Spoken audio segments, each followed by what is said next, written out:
Hello students, today we are going to discuss a new chapter called inheritance. So inheritance is one of the very important concept of object-oriented programming, and in this chapter we are going to talk about how can we implement the inheritance concept considering the Java as a programming language. So basically, what do you mean by inheritance? So inheritance is actually a mechanism or a programming concept where the one object acquires all the properties and features of parent object. So I would like to give the information of the same considering good example. Suppose there is a class, okay? Suppose there is a class and the name of the class is okay A, right? So inside the class you have got, say for example, inside the class you have got several things, right? Which I'm not worried about it. Okay, so there may be several things, maybe data members or member functions. So this is one thing. So whenever you want to create the object, after this, generally what do you do? After creating a class, you will create the object. Okay. Say for example, the name of the object for this class. The name of the object for this class is uh, OB1. Okay. So you have seen okay how to create the object in from our previous session. So OB has the access to all the members of this class, provide all the members of the class A. So for example, now in addition to it, having said this, suppose you have got another class B, okay? You have got another class B, and inside B also you have got several features, the properties like some data members and member functions.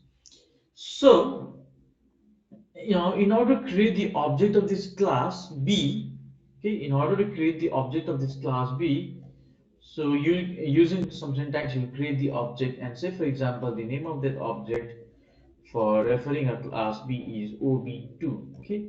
Now what do we mean by inheritance? Inheritance means when B inherits A, when class B inherits A, then the object has all the features of class B as well as all the features of class A. In other words, OB2 has all the access to all the members of class B as well as the members of class A. Whenever I say that class B inherits the property of class A. So that is the meaning, basic meaning of the inheritance, right? So it's actually a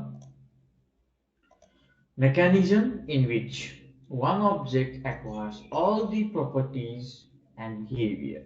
Properties and behavior means uh, the data members and the member functions which have got the definition, some which will not have got the definition. So whatever it is, whatever is there in the parent class or the parent object, that all things will be inherited or acquired by the uh, child class. Okay, so here in this example, B is the child class and A is the parent class.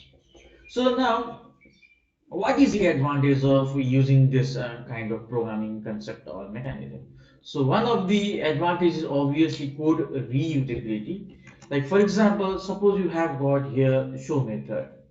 So might have show method, okay, and inside which you have got some definition. I'm not worried about the definition, okay. So there is a show method, and you want to use it in the object too.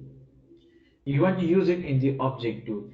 If I say that the class B inherits the class A, then obviously show method is also applicable to or accessible to OB2. Very obvious. So now in that sense I need not rewrite the method and the definition of show method in the class B. Okay, so I can use the method of class A, that is show method. I can use it considering the object to OB2, because I am assuming that class B inherits the property and attributes or the features of class A. So this the meaning of code reusability. So you can reuse the code, okay? You can even modify the code, which I'm going to talk in the upcoming slides. So code reusability is one of the important factor for introduction of inheritance. So this is one thing. Okay, next thing is like when you inherit from the existing class, you can reuse the method which I've already said it, and the fields of the parent you can add new methods as well. So method is there in A, you need to rewrite it again in B because you can reuse it. So in addition to existing whatever the A have in B, you can add some more, like maybe you can add disk. Okay, you can add disk. So if you add disk, I'm assuming that this method is not implemented in the A. So you have what additional method in class which is not there in A. So that's what the third point says. Okay. So in short, the inheritance mechanism uses the concept of deriving the property from the parent class into the child class. So while deriving it, you might use the existing code of the existing method of the parent object, or you might add to it the new one. Okay, so this is all about the inheritance. Okay, now little bit technical term about what do we mean by superclass and what do we mean by subclass. Okay, so the class B, suppose if I say the class B inherits the properties of class A, it indicates that the class B is known as a super subclass. Class B is known as a subclass because it inherits the property of class A. Okay, so subclass. Sometimes you can also call it as a child class also. Okay, I think it will be easy for you to remember child class and parent class, subclass or child class. Similarly, this class can be referred as a superclass. Okay, SUPE, superclass, or you can also say parent class. So you all know that the concept of a parent and child. Whenever a child is born, okay, whenever a child is born, it carries the features and the properties of the parent. So that's the concept of the basic concept of the inheritance. Okay, so the class that inherits that sorry the class that is inherited the class that is inherited is known as superclass, and the class that does inheriting the is known as a subclass. A subclass is a specialized version of the superclass. So why it is called a specialized version? For example, you have got the show method, okay, and you have got the show method in A, and in B show method is already included, although you will not write it again and again because of code reusability concept. But still you can modify the content of show method that was already implemented in A. So that's why it's called specialized version, and that concept is known as a method overriding. Okay, you have already seen the concept of method overloading. So I'm talking about method overriding, wherein you can modify the actual implementation of a method which has been already implemented in the parent class. So that also I'm going to talk in the upcoming slide under the heading method overriding, right? Okay, so it's a subclass is a specialized version of superclass. So we can also say this statement or define this statement in the sense that, okay, see, subclass has all the properties of class A. In addition to it, it has got some additional features like this. Okay, this function is included in the class B, which was not there. So B contains all the features of A. So method is also there. If some variable in X is there, that is also there. So everything is there in B when B inherits A. In addition to it, it has got some additional method or additional data members as well. So that's why it's called a specialized version also. Okay, then inherits all instance variable and methods defined by the superclass and adds its own unique element, just like the this. Okay, so this is all about the introduction. Now what is the use of using the inheritance? So obviously, as I told you, that code reusability is one of the important concerns, where the advantage is if you try to implement use this concept, the length of the code of your program will get reduced because you have reused the code again and again, because for the show method, suppose there are 100 lines of code, you need to rewrite again 100 lines of code in class B, because you have already inherited and you can directly use it. So that is the advantage of the code reusability. It reduces the lines of code, LOC of the program. Okay, so this is one of the good reason. Another good reason is method overriding. So method overriding, I'll talk with the help of the example later on in the upcoming slide. So another uses of inheritance is method overriding. So basically, with the help of the method overriding, you can achieve the polymorphism or runtime polymorphism. Okay, understood? You can understand the, you can implement the polymorphism. Now you all know that what is the meaning of polymorphism from our initial classes, session.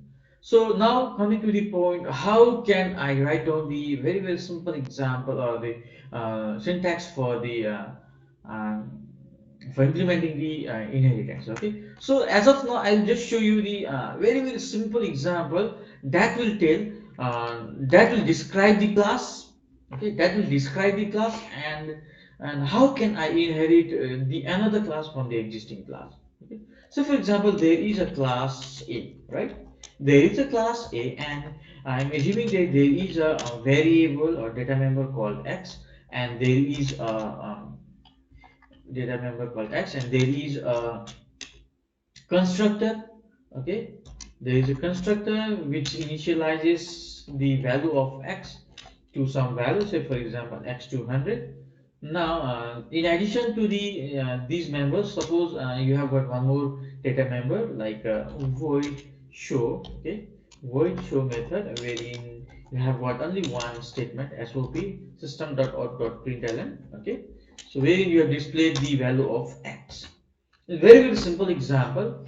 There is a class A and there is a data member and some member functions, right? So having shared this, now suppose I want to inherit class A into another class, okay, and the name of that another class is B. So basically, what I want to do out here is that there is a class A which has got some properties, and there is a class B into which I want to derive all the properties of class A. Okay, so how can I do so? So to do so, the syntax is class keyword followed by name of the subclass, extends keyword, and name of the superclass. Okay, so syntax, as per the syntax, you have to write down. Okay, so what you have to write down, you have to use the keyword called class. Okay, and followed by name of the subclass. So my name of the subclass is B, so you write down B. Okay, and extends keyword. Okay, extends extends keyword, and name of the class which you want to inherit. Okay, so B is the inheriting class and A is inherited class. So this is how you will be writing it. So class B inherits all the properties of class A. So you need not write down all this thing again and again here.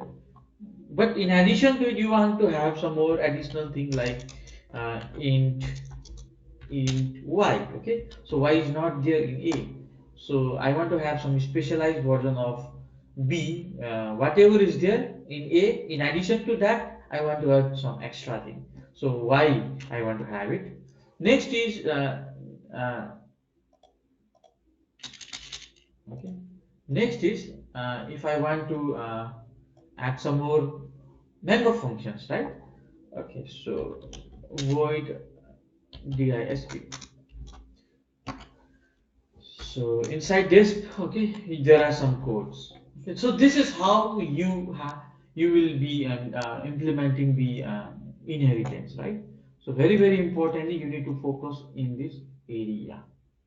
So class is the keyword, B is the name of the subclass. So the name of the subclass is B, and extends keyword and name of the superclass from where you want to inherit all the features. So that's how it works. Okay, so the syntax. Now, what are different types of inheritance? There are actually 5 different types of inheritance. Okay. Uh, I'll explain with one after another. Suppose there is a class. Suppose there is a class A, okay, and there is another class B,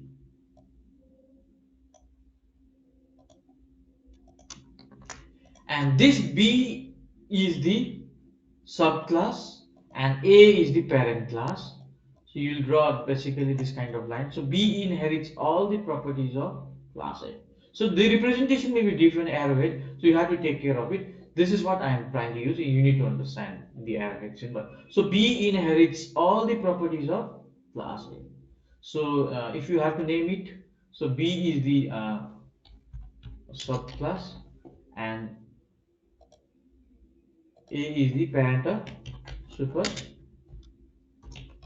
class, and this type of inheritance is known as a simple inheritance, right? So now this is first one. Next is the multi-level. So now you might have kind of a scenario where, okay, you might have a kind of a scenario where there is one more class under B. Okay, the name of the class is, say for example, C, and that class C inherits the property of class B. Okay, so basically C contains all the features of class A and all the features of class B. So this kind of inheritance is known as a multi-level, multilevel, multi-level inheritance. This is another kind of class. Third one is the hierarchical. Hierarchical means suppose there is a class A and there is another class B. There is a class A and there is another class B, and there is a third class C, and this class C derives the property of A and B both. So for this kind of code, how do you write on the code? For this, if you want to implement this kind of inheritance, how do you write on the code? That's very, very important. Okay, so class C extends A comma B. Okay, so inside which you can have your own code. So this is not this kind of inheritance is known as a hierarchical inheritance. So in addition to these two things, okay, you have got multiple inheritance. Multiple inheritance. So it looks just similar to this, but the logic is different. You can note down by the arrowhead. Okay. So in case of in case of multiple inheritance, concept is something similar to this. There is a class.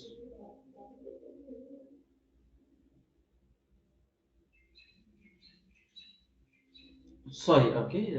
This one is your um, multiple inheritance. Okay, whatever that I talked just now was the multiple inheritance. Now I'll give you the example for hierarchical. Okay, hierarchical inheritance. So in case of hierarchical inheritance, hierarchical inheritance, uh, I'll just use this.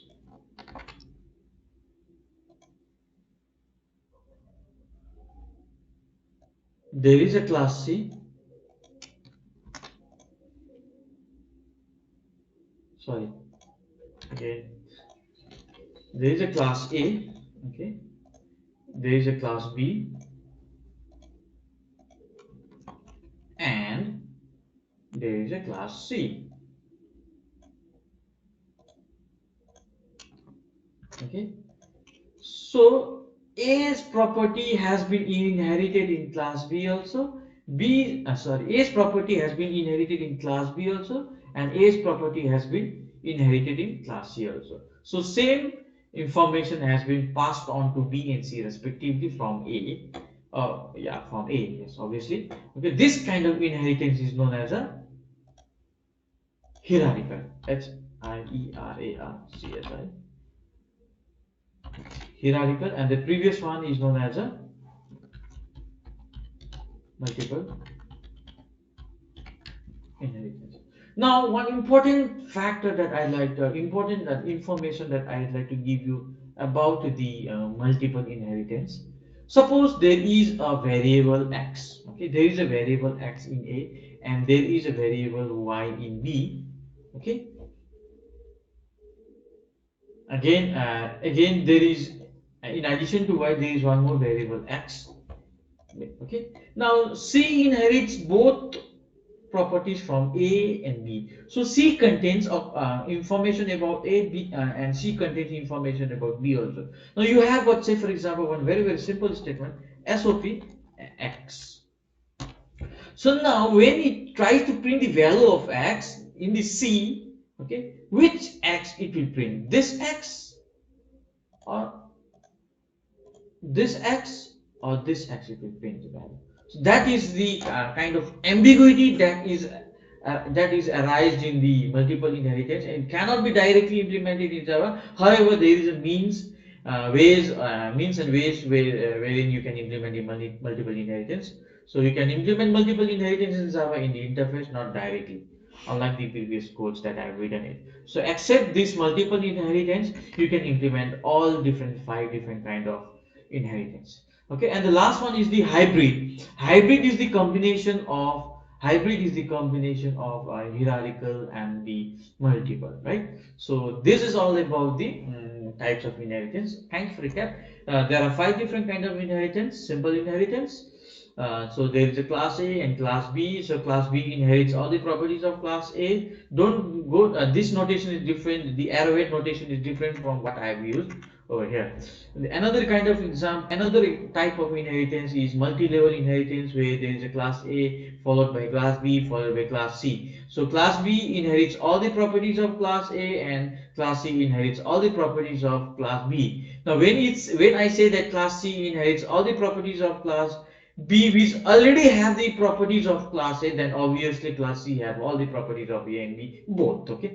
Next is the hierarchical inheritance. In case of the hierarchical inheritance, there is a class A and there is a class B and there is a class C. Class B inherits the property of class A, and class C also inherits the property of class A. So both B and C have the same information about the class A, right? This kind of inheritance is known as the hierarchical inheritance. And the second last one is the multiple inheritance, wherein it says that there is a class A and there is a class B and there is a class C, and class C inherits the property of class A and class B both. So like for example, class C extends B and C. Okay, if there is no uncommon variable just like the X as shown in this example, then there won't be any kind of problem. But if there is same variable that has been referred in C, then it creates ambiguity. Okay, so this kind of inheritance is known as a multiple inheritance, and this is how you can implement it, right? Okay, so that's all about the different types of inheritance, and the last one is the hybrid. Hybrid is the combination of multiple and then the hierarchical, right? Okay, so this is all about the introduction part. Okay, so now let us go through one of the example of the simple inheritance. Suppose there is a class A and there are two variables int I and int j, and there is a show method. It will try to display the value of I and j. Now we have another class B that extends A. So basically B is the subclass and A is the superclass. In other words, B is the child class and A is the parent class.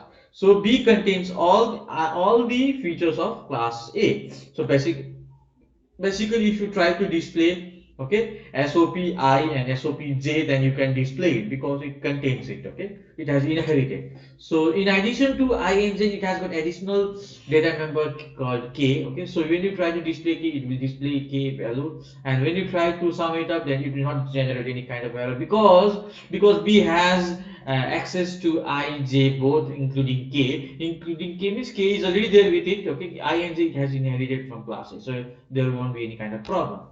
So this is my main class. Okay, wherein I have got the PSVM, public static void main string RTS, inside which I have declared two objects, super object and sub object. First one is the super object variable name, and second one is subclass object variable name. Okay. So now when I try to initialize, okay, the ing with the help of the superclass object, what will happen? Okay, what will happen?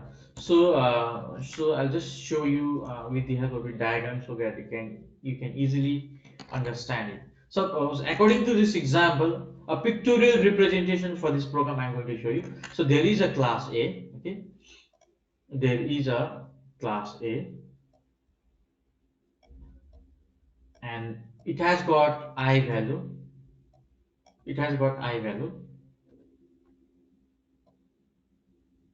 It has got j value, and it has got one SOP statement. Okay, I'm not writing the method one. Okay, so it has got I value, it has got j value, and it has got show method. Okay, show method. So it is the content of A. Now there is another class called B, which inherits the properties of class A. So name of this class is class B, inherits the property of class A. In addition to existing one, so it has got additional one K. Okay, it has got additional one K. I'm writing I'm in addition to ing. So it has got access to I and j both. So that's why I'm writing it.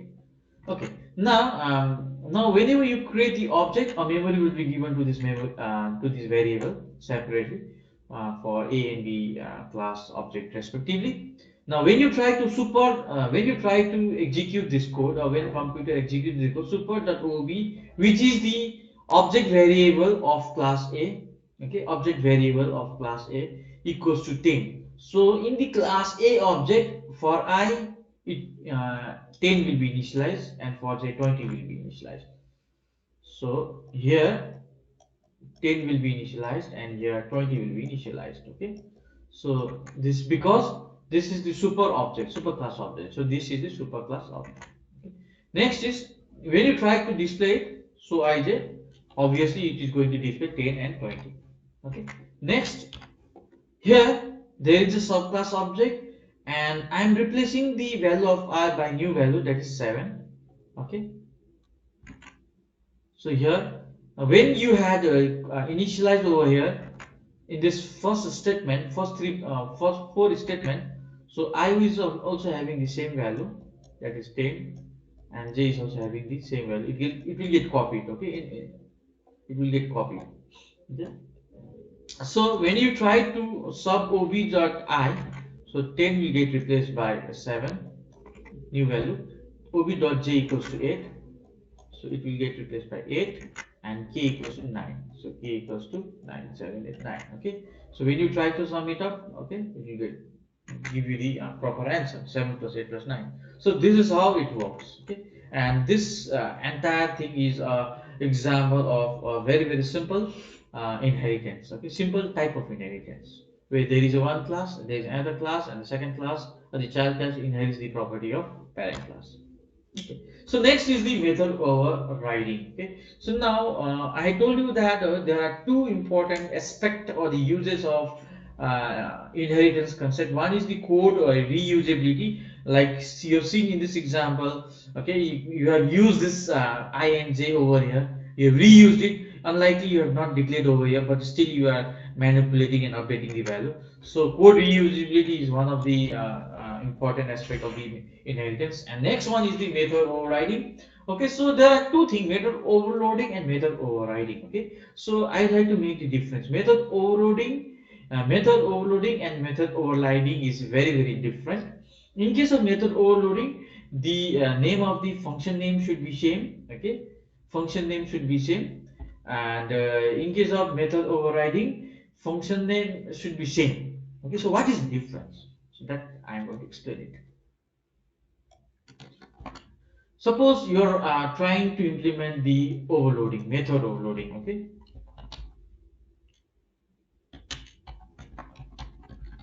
method overloading. So, and there is a, say for example, class A, and there is a method. Okay, void show. Okay, show, and you have got some parameter, right? And there is some method, some instruction you have given. And if you want to overload this method, how can you overload it method? Without while implementing the method overloading, you have to keep the return type same, name of the method also same, but the parameter may be different. Okay, this parameter may be different from here.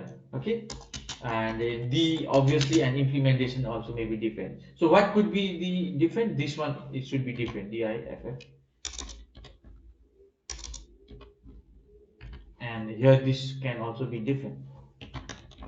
So this is how you try to implement the method overloading. Okay, now when you try to implement the method overriding, okay,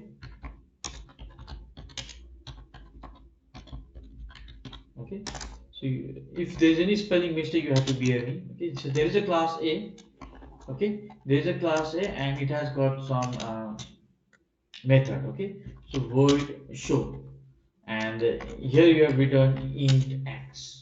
Okay, int x or int simple, and there is some instruction over here which I'm not worried about it. Okay, and there is a class B that inherits, okay, extends that extends class A. Okay, and while extending it, you want to override the existing method of A. Okay, so you want to have the specialized version of show method. So if you are trying to override the method, so you can while when you try to override the any method, the return type should be same, the name of the method also should be same, including the parameter also should same. So only difference that you can make it over here, you can only make differ over here. So this is how you can override the method. So only differ you can make it in the existing from year to year. Like for example, okay, let me give a real-time example.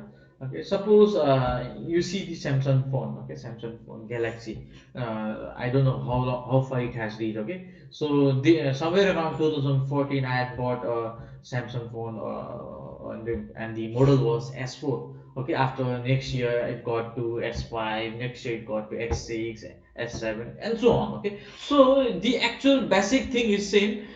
So they are trying to just recode the existing implementation. So whatever code you have written in the S4, so this inside code only you are trying to change it. Okay, so that is known as a method overriding. Okay, so we try to implement method overriding because we want to implement polymorphism and basically runtime polymorphism. So that is the main aspect of using the concept of method overriding. Okay, so just a theory, if a subclass or child class has the same method as declared in the parent class, it is known as a method overriding. So whenever you try to have a method overriding concept, the parameter, argument list, and return type and the name of the method should be same, and the implementation, okay, definition can be different. Okay, can be different.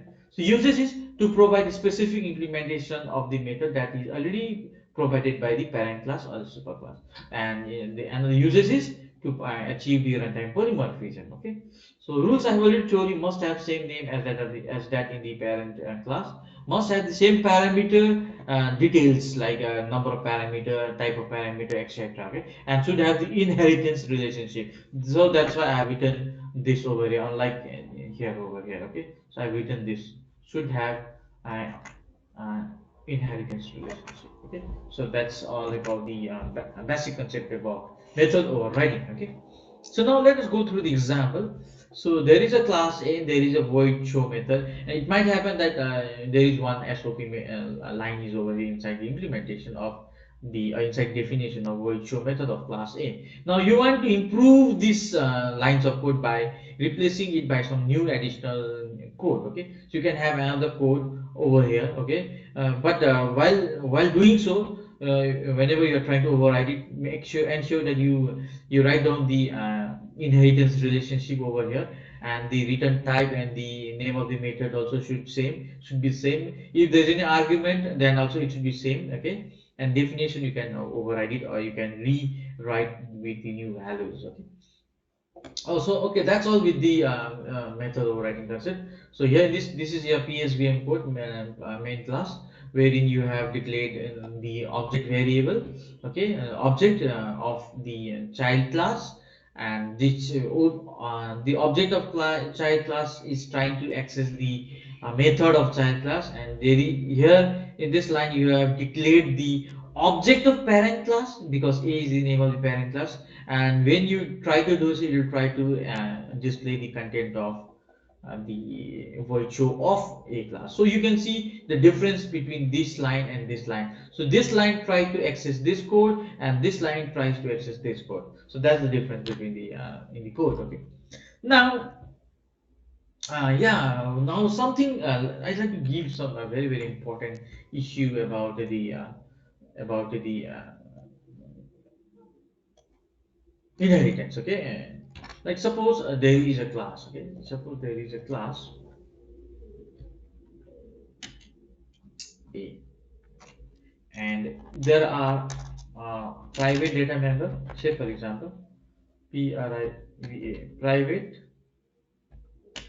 int x, okay, and remaining are all public. Okay, remaining are all public, so I'm not writing it. So private int x and remaining are all public, so private int y, and there are some method, okay, void show. So this is all about class A, and there is a class B. Okay, there is a class B that inherits EXTEN, that inherits class A. Okay, now inside class B, suppose you want to access the variable x. So basically, you cannot access it. So private data member cannot be accessed. So class B cannot use x because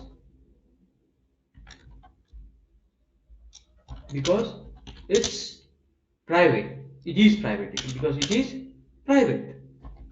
It is declared private. Okay. So how can I achieve? Okay, you can try it later on. But this is one of the property that you need to understand. Whenever there is a variable which is declared as private in the parent class, inside the child class it cannot be inherited. Okay, so sometimes you want to use it, and at the end of this lecture you might able to understand how can you access the private data member.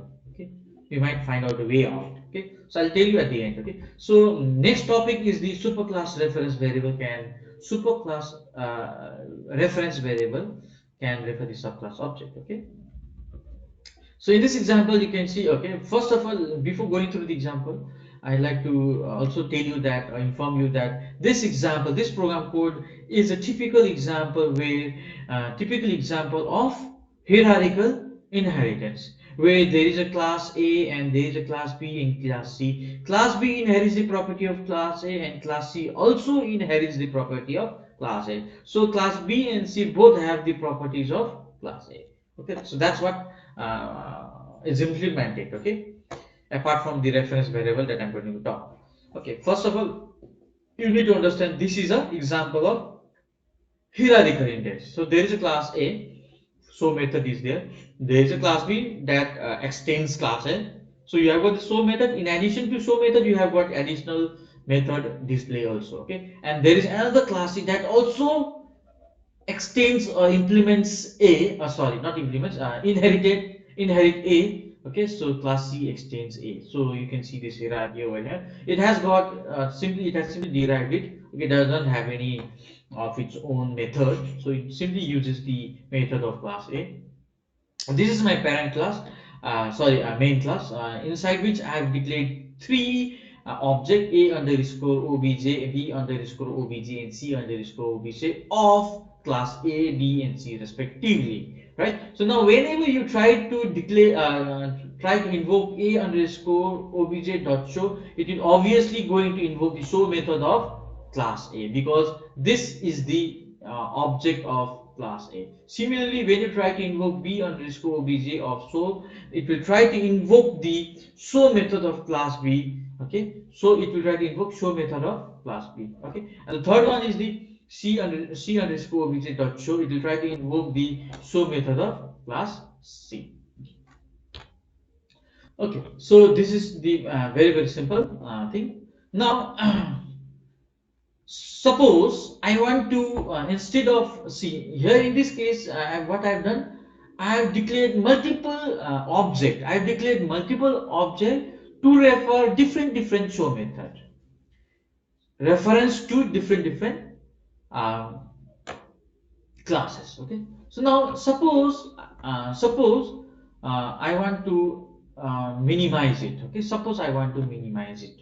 I want to create minimum number of object. Okay, or I want to use the concept of reference variable. Okay, so what I can do out here, instead of declaring each one of them, what I can do out here is that I can declare the object reference variable or superclass, and to it I can initialize the object, subclass object. Okay, so here a underscore obj is the name of the object of class A, so ar is the object reference variable of class A, so it can take it. Fine. Similarly, in ar also the object reference variable also can be assigned with the object of class B. The superclass variable can refer the object of subclass. So B is the subclass, A is the superclass. So AR is the superclass reference variable, A is space AR. So AR is the superclass reference variable. So to the superclass reference variable, you can assign the subclass object. Okay. Similarly, you can follow with the C. Now the advantage out here is that when you try to do AR.show, okay, when you try to do AR.show, it will try to invoke the show method of object that has been initialized with. Okay. In this case, AR has been initialized with the object of class A. So obviously AR.show will invoke the show method of class A. Similarly, in this next two statement, AR has been initialized with the object of class B. So whenever you try to invoke AR.show method, it will try to invoke the show method of class B because AR is initialized with object of class B. Similarly, now next is the AR is initialized with object of class C. AR is the reference variable. Okay, AR C underscore obj is the object of class C. Okay, so it has initialized it. Now AR.show will invoke the show method of class C. So now what do you think over here that we have seen? We have seen that okay, when you compile the code, okay, at that immediately after the compilation, at that time also it is not known that which show method will be invoked. So only after executing this statement, equal to statement, after executing this equal to statement only, it is known that which AR dot show or which show method will be invoked by this reference variable. So this is an example, a typical example for runtime polymorphism. So that's what polymer means. See the name it might happen that the definition of this show method is different from this. So all definition, these three show method may have different implementation. It might have that okay, in C equals to A plus B. Here you might have int x equals to P into R. Okay, and here you might have int x equals to 5 A divided by B. Okay, so the definition is different. So obviously the execution will also result in different manner. Okay, so here the point to be very important point to note down out here is that until and unless this statement is not executed during the compile time, which show method will be invoked by AR, that is unknown. So that is not unknown. Okay, so at the runtime, because since the assignment operation executes during the execution time only, so during the execution only, which show method will be invoked at this point of time is known. Okay, this kind of concept is known as a runtime polymorphism, and which is very important. Okay, because it saves the time and effort.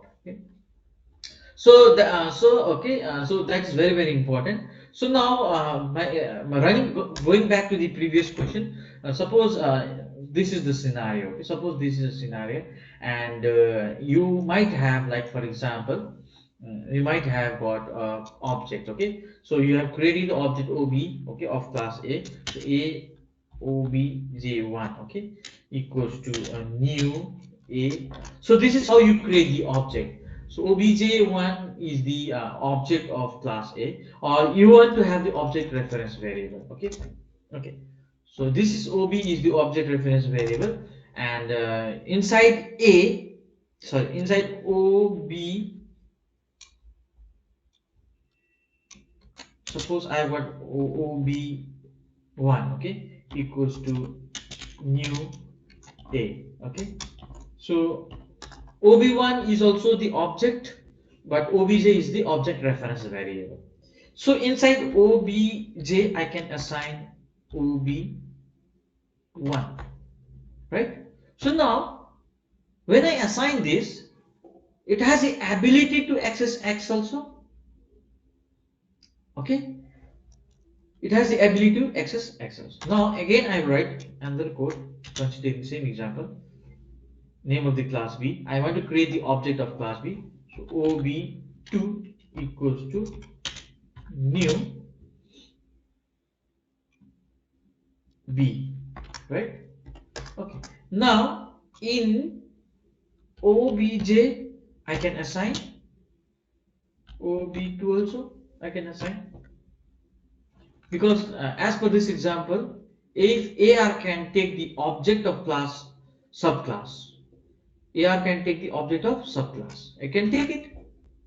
Okay, so this is true. So now with the help of the object, okay, you can, so if you use this concept, if you use this concept, depending upon your requirement, you can also access this also.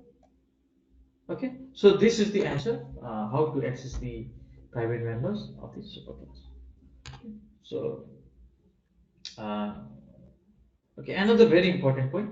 Suppose this is I think you have all understood. Now suppose you have this scenario inside the code, main code. Instead of show method, it has tried to invoke the display method. Now it cannot display it. It will generate an error. It will generate an error because the superclass reference variable is able to access only those members that has been overridden. Okay, when a reference to a subclass object is assigned to superclass reference variable, you will have access to only those part of the object defined by the superclass. Since display is not defined by the class a, so you cannot access it. So only those you can, only those member you can access which has been defined in the class A. Okay, so I hope I had made it clear. So just to recap of it, that's all for today. Just to recap on what we have done. So we have seen the basic introduction of the inheritance, the some of the terminology like superclass, subclass, and the uses of the inheritance, overriding. So basically, runtime polymorphism, we have seen an example, and code reusability. And then after that, we have seen the syntax. How can we inherit a class from another class, and different types of inheritance we have seen it, the examples. So this is one of the example of simple inheritance that we have seen it, and we have seen the method overriding with the example.